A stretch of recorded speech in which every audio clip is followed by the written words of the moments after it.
Welcome, everyone. It is one occasion when I cannot say protocol is observed.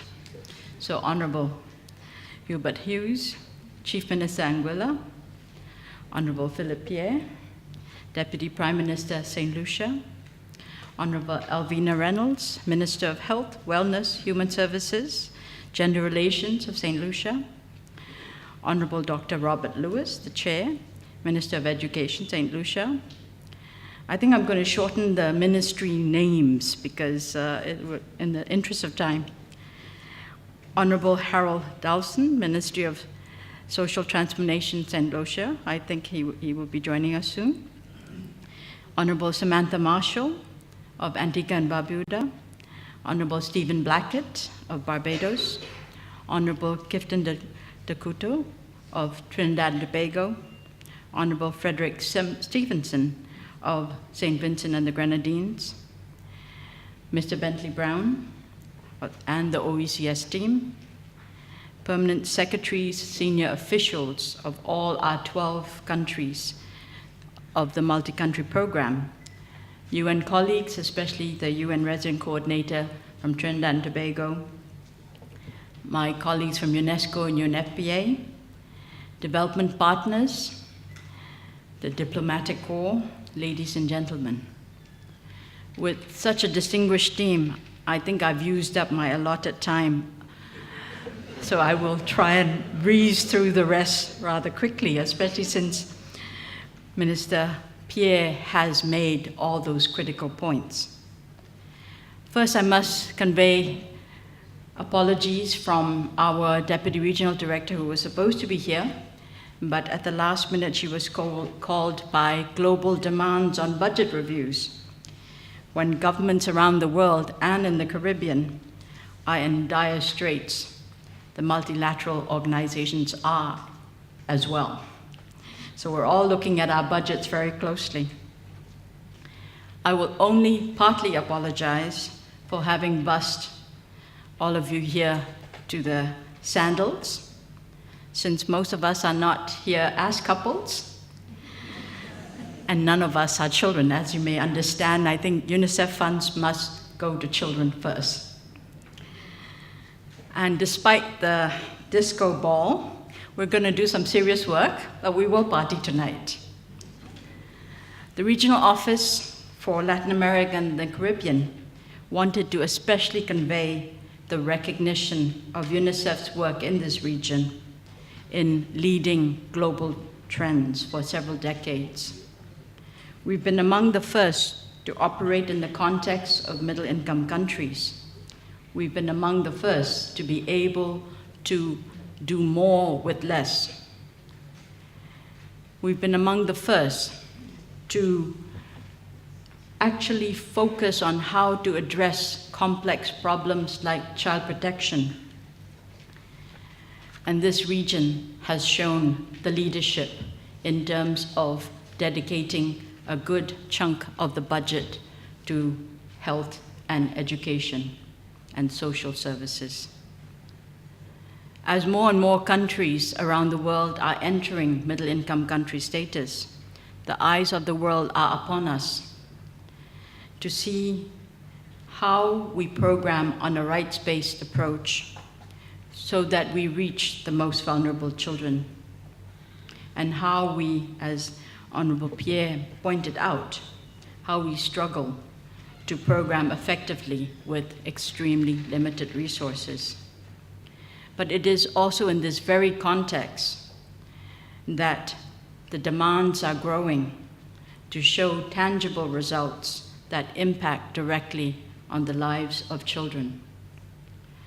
In the past few years, as a region went deeper into recession and national debt, the investments and gains made in social development became more and more challenged by the demands curtailing budgets, especially on the social sector. All of us here in this hall are in the business of social development and social transformation. All of us are here because we are working in one way or another on children's issues.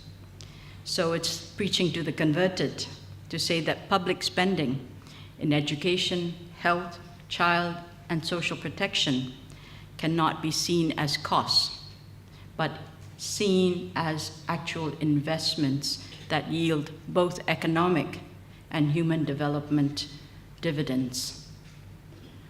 Today's neglected child, today's sexually assaulted girls, today's boys who are pushed out by schools that can't keep them engaged, today's school bullies are tomorrow's unproductive citizens, tomorrow's pull down on health and social care programs.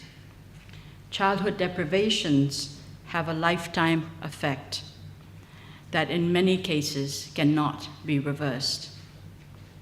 In converse, today's happy, protected, well-rounded, and academically engaged girls and boys are tomorrow's productive adults, actively contributing to the national and regional growth and development. And let me apologize to the young ladies and young gentlemen in this room for having forgotten them in the protocol. The boys and girls of St. Lucia, representing the whole region.